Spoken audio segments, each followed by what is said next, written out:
As an ADC, playing with a random support every game when you queue up for solo queue can be mentally draining. Your support has significantly more agency over how the laning phase will go than you do. We do our best at Skill Cap to teach you how to win in spite of a bad support though.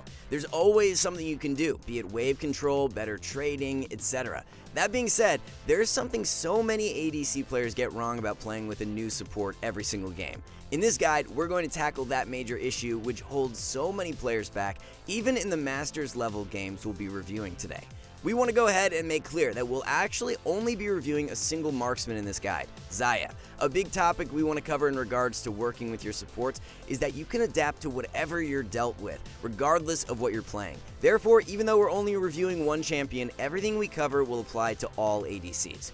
So, let's jump right into a replay, shall we? In this game, we have the classic love duo of Xayah and Rakan versus Lucian and Sona. Getting into the lane, there's immediate action from both sides.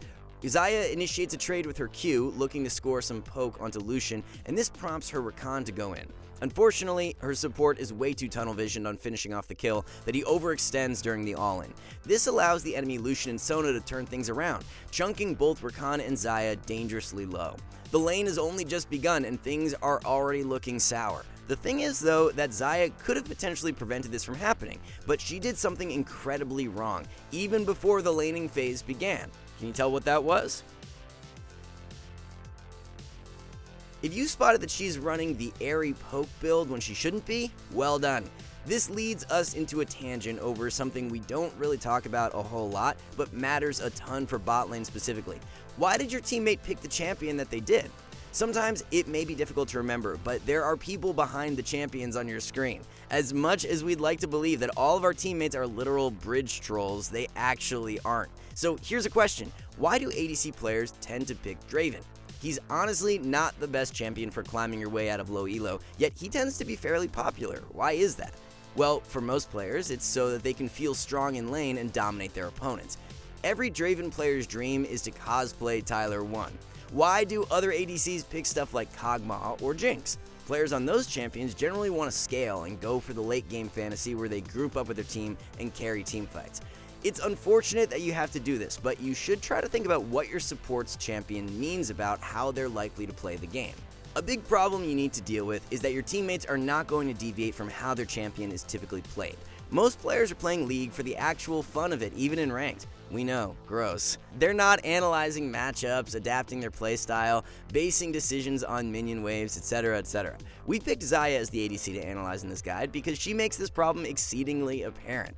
In the game we were looking at just a moment ago, she was playing with Rakan, right? Well, if you see Rakan in your team, what can you assume about the player behind the champion? How are they likely to play most of the game? Most Rakan players are always going to look for flashy engages and plays, no? That's why support players pick engaged supports most of the time. They feel good when they set their teammates up by making big plays. The problem for Xayah this game is that she went a poke build. It is not inherently wrong to do so, but you're going to be completely off sync with your support the whole game this way. There's no world in which your Rakan will ever adapt to your specific build, and that was precisely the problem at level 1. Xayah actually took a very good trade here, Q into auto, and she immediately looks to back off. Honestly, that was well done, and she did nothing wrong here. But as we said, here's what Rakan sees through his gold elo vision. My ADC trade, enemy bad position, me press W.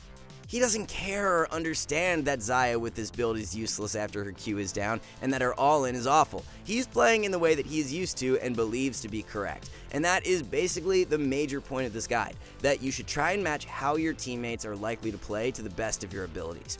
Now, we're aware that not everyone here plays Xayah, or that every ADC can adapt her build like she does.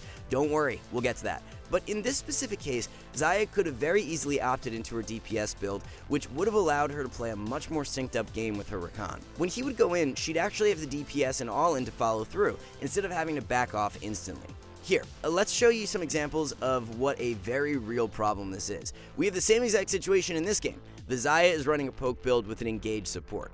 Again, she lands a great poke onto the enemy ADC, and ideally the trade would end there favorably. Sadly, her Thresh, mindless as he is, decides it's time to commit to a fight because his ADC has tried to trade.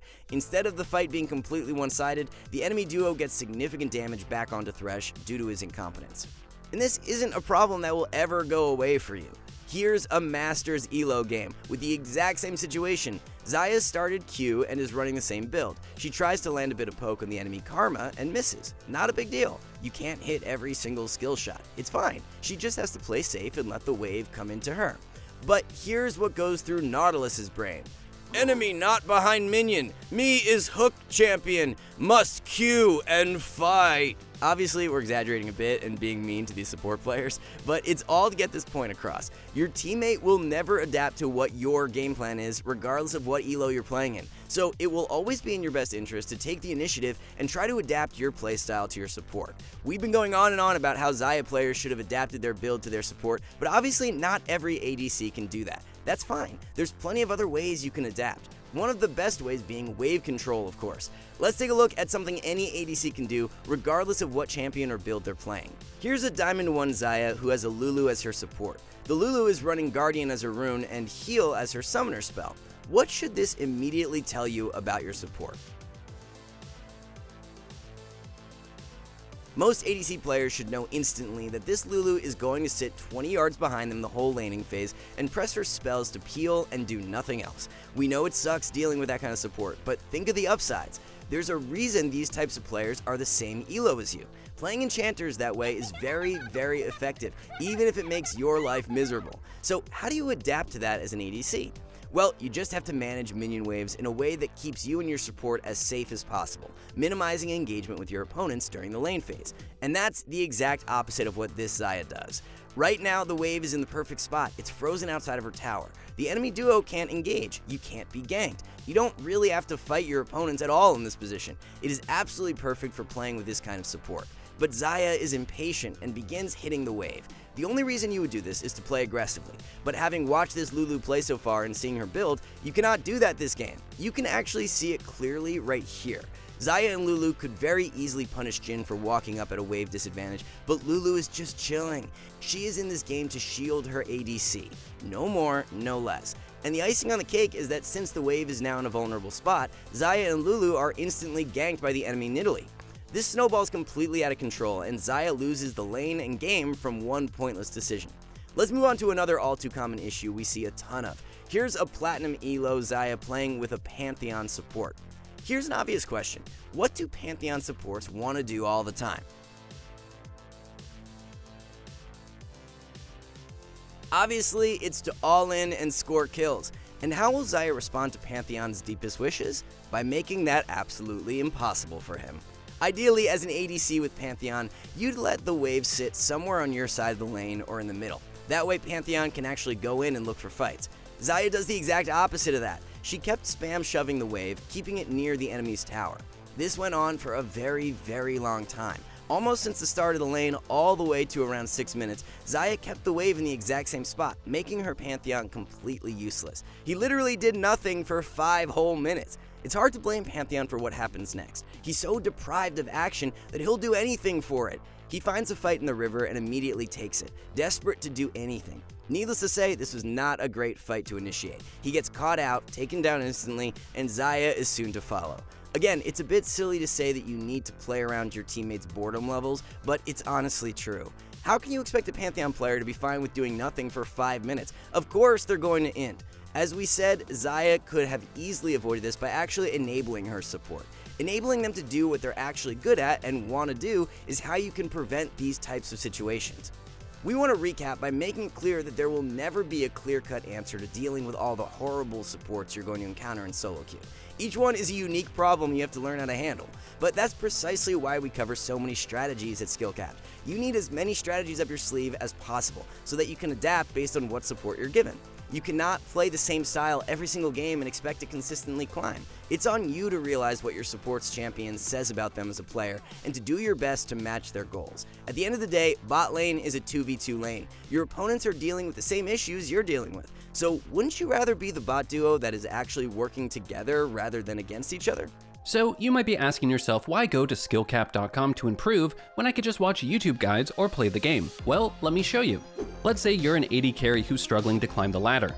Not only would you get over 55 site exclusive courses for AD carry, but maybe really what you've been struggling with is wave control in bot lane. Well, we got you covered with 6 different courses breaking down wave control as an AD carry. Not only do we have the largest catalog of guides for League of Legends in the entire world with over 1,500 videos to watch, but these are then curated by the top coaches and players into courses on every skill and topic you need to master in order to truly improve and climb the ladder. If all of this wasn't enough, we haven't even touched on our catalog of over 700 Smurf commentaries, where a challenger expert shows you how to climb out of your rank and you're guaranteed to get any questions answered by them directly. Not to mention, we're the only service to offer a rank improvement guarantee. If you don't climb at least 5 divisions while actively using SkillCap, you can claim a refund, no questions asked. So what are you waiting for? Head to skillcap.com and get the rank you've always wanted. Link in the description below. Anyway, that's all for this guide. Thanks for watching, and see you next time.